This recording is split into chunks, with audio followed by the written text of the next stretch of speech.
So, throughout the project implementation, cooperation with our suppliers and partners has been key to the successful implementation of the project. So I give the floor to Christian Pirsalu, Director of Contracting Strategy at RB Rail AS, who has been working with project implementers in the market to find out what the best solutions are going forward. Christian, the floor is yours. Thank you for the introduction. And it seems that we are ahead of the agenda with this event. So this, I would say, is a very good example of project acceleration, efficiency and precision. Good afternoon, ladies and gentlemen. It's a pleasure to be with you here once again. I will tell you a little bit about how to prepare for large-scale construction from the strategic viewpoint. And first of all, let's take a look at how to learn and grow. So with every mega project comes a duration of the timeline, complexity and cost. And all of these are significant. And so it's necessary to ensure that we have the best approaches, that we have the ability to learn as we go along, to adjust, and to make the best decisions along the way. And as you have seen from the presentations earlier on today, we are at the stage where we are gradually completing designs and moving more and more into large-scale construction. So it's a very opportune time for us to look back at what decisions were made before we started the design procurement in around 2017-18, how the decisions were made, the environment that the decisions were made in, how they were implemented, what went well, and where we need to improve. And so when we look at the lessons that we learn, then we also look at how we need to deliver. What are the requirements going forward for us to deliver the project? What are the expectations of the stakeholders? How the financing will be rolled out, and so on. And we have a range of potential improvements that we are thinking about. But all this we cannot really apply and implement without the partners, without the contractors, suppliers, service providers, everyone out there that is watching us. And so we need to understand the capacity and capability of the market, what the market can do, what solutions are out there, what is the acceptability of the approaches, so the improvements that we are thinking about, what is the success rate of these, can they be accepted, not just to look at potential ways of changing in isolation.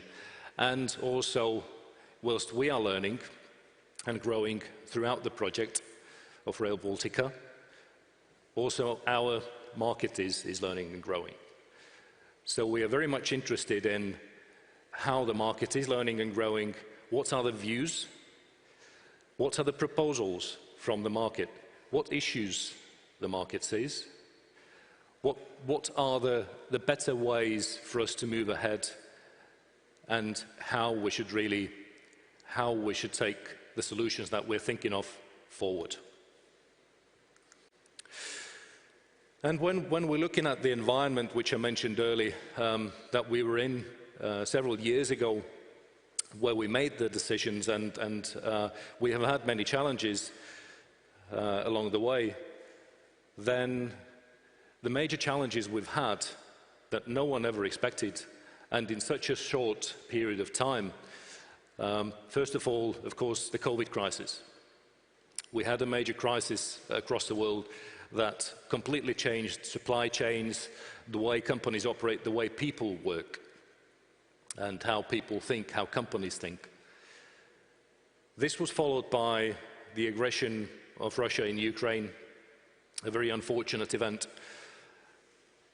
And this in turn brought additional hurdles also to all infrastructure project implementers in terms of sanctions and more. This was followed in turn by the energy crisis and heavy inflation. And this meant that the contracts that were signed before these events were meant for a completely different environment. So suddenly we were in a situation where we had to deal with issues nobody was able to foresee. And for public procurement organizations, this meant completely different challenges. And as you may know, traditionally, public procurement has been quite rigid in its nature, also providing strict boundaries, what can be done, what can be changed, how things can be adjusted. And so new ways had to be found how to deal with challenges. For instance, indexation, which was not applied always as a standard before all this. And as we saw the market stabilize to a certain degree, the energy prices, the material prices were starting to stabilize, then we entered another crisis in Israel, which again has brought the volatility of energy prices back open again.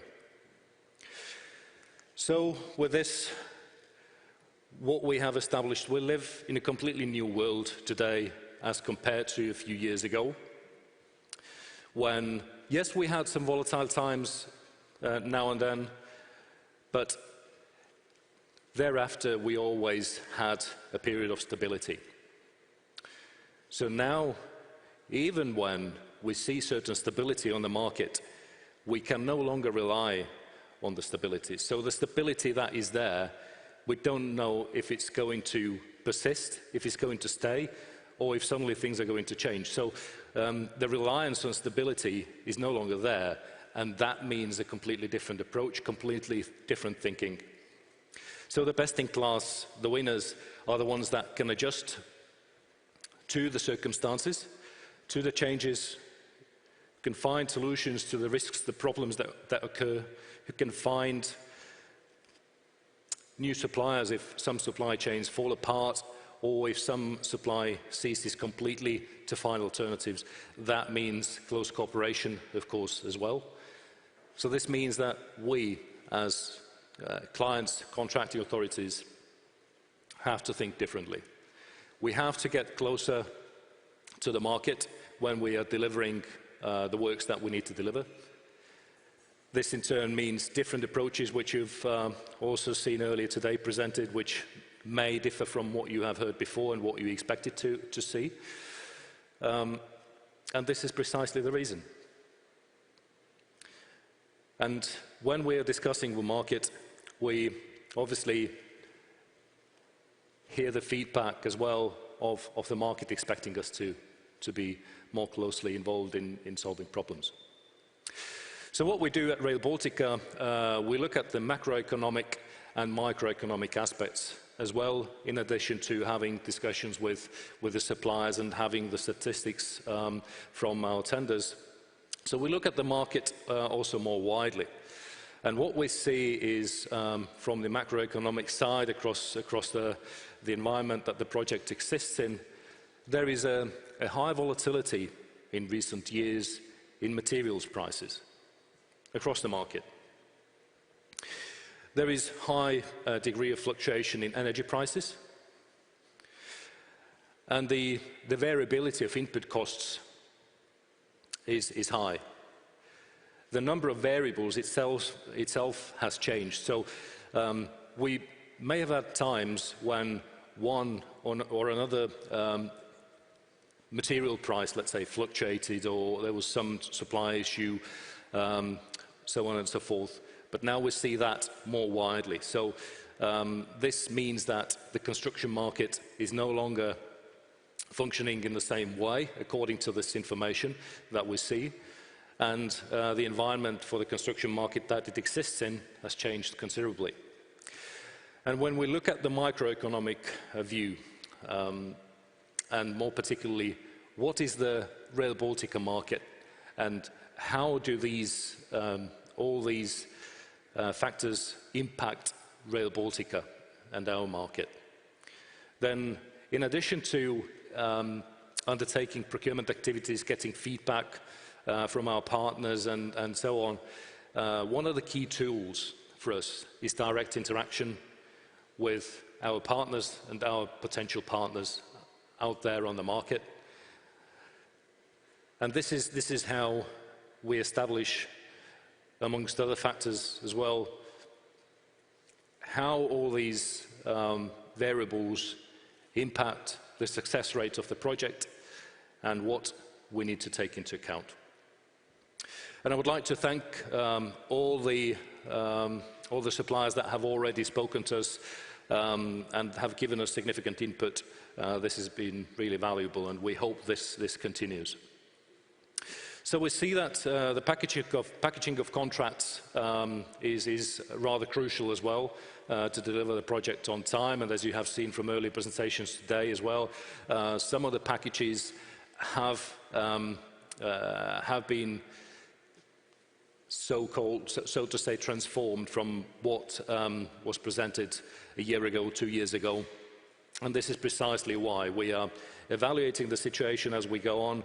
We're talking to the supply market, we're looking at the project requirements, the environment, the market, and so on. So we're making either decisions to change on the strategic level, if it's necessary, or we get confirmation for our approach and the correctness of our approach. Price indexation is one of the things that is pretty clear. That is a must already in all contracts that are longer than 10, 12 months because of the volatility and because of the open risk that exists otherwise and because of the potential inability to otherwise resolve the problems in cooperation between us and our partners to implement the project.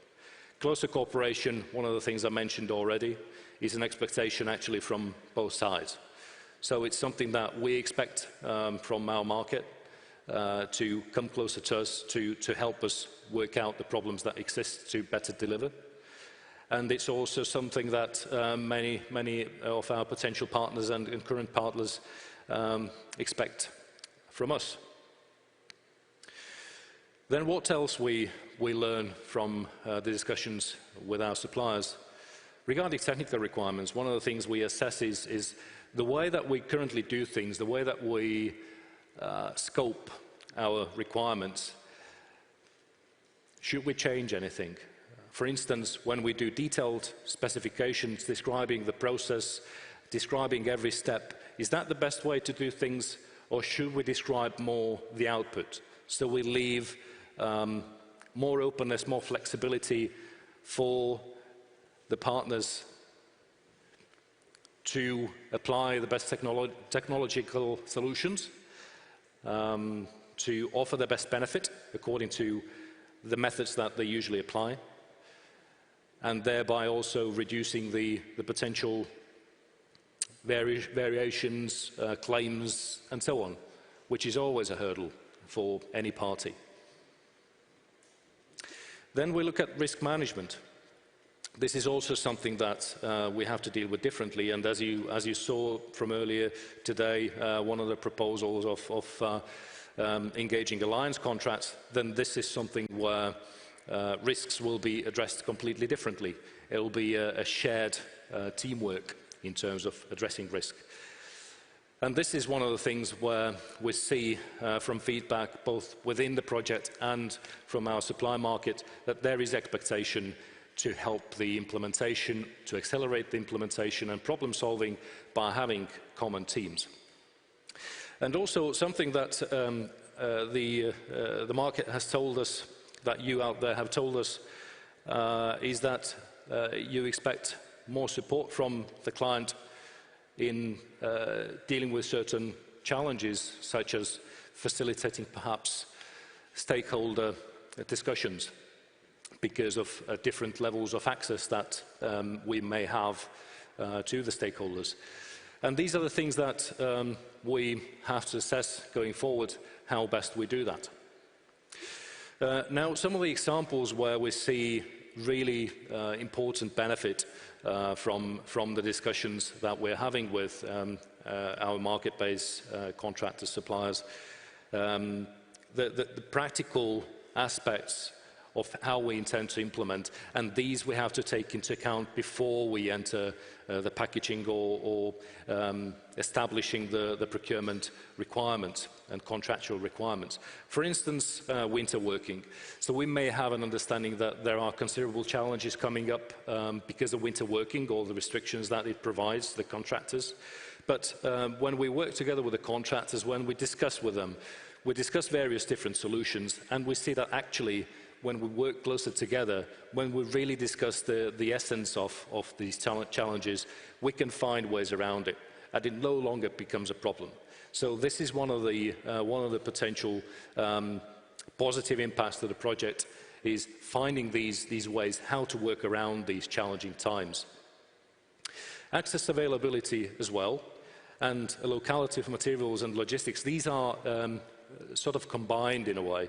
We understand, because of this communication with our supplier base, that when we have most optimum access ensured, and already in advance thinking about the potential excess availability, and also locality of materials and availability of local quarries, this is something that especially local companies have very good understanding of, because they work on a daily basis with materials, with different projects and so on, and we can gain together a great understanding how to meet these challenges. How can we get around of difficult areas in terms of, let's say, we have certain forest areas where the access points are limited.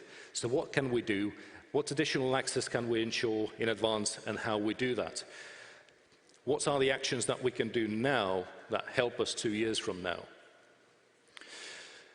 And also, the availability of materials changes with all the projects. So when we think about all the infrastructure projects that go on in the Baltics, then the availability changes. There are some restrictions on one quarry that are not in another. There are some restrictions that have been maybe put in place because of the local inhabitants or the awareness of the projects, maybe the disturbance to local inhabitants and so on.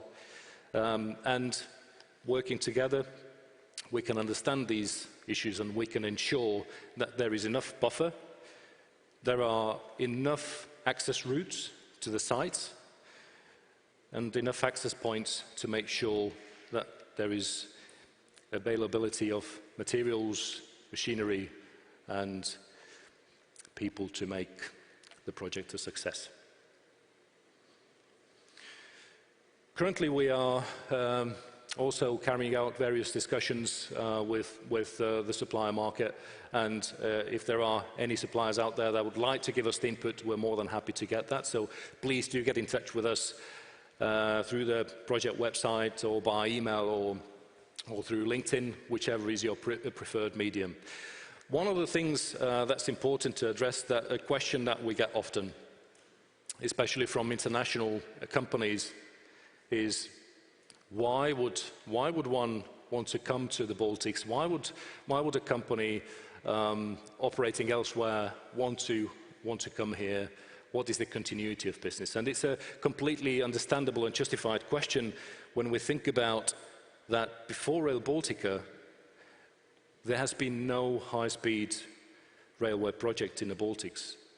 And this is one of the challenges for us. It has been one of the key challenges as we've built this project, is how do we create the market whilst we're going on and whilst we're procuring? And it is a challenge.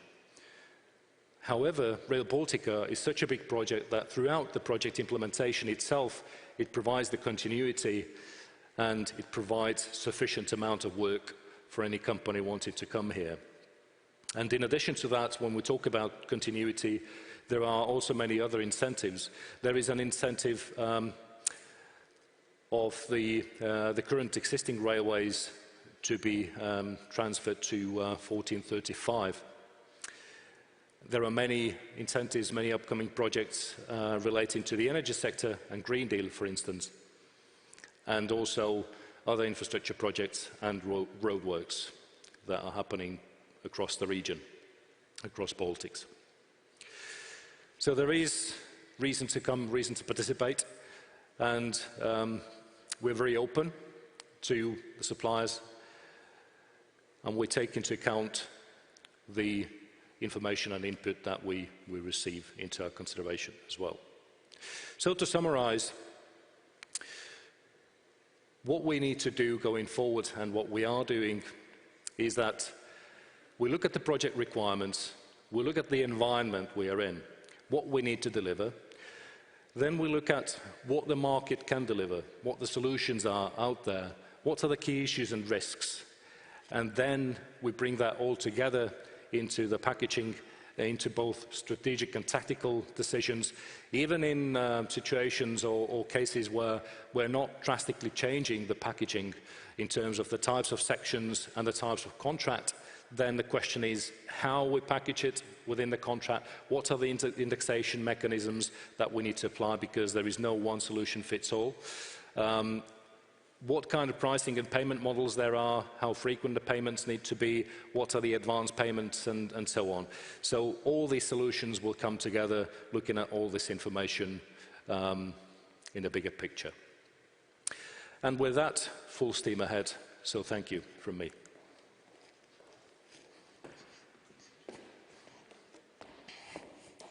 Thank you, Christian.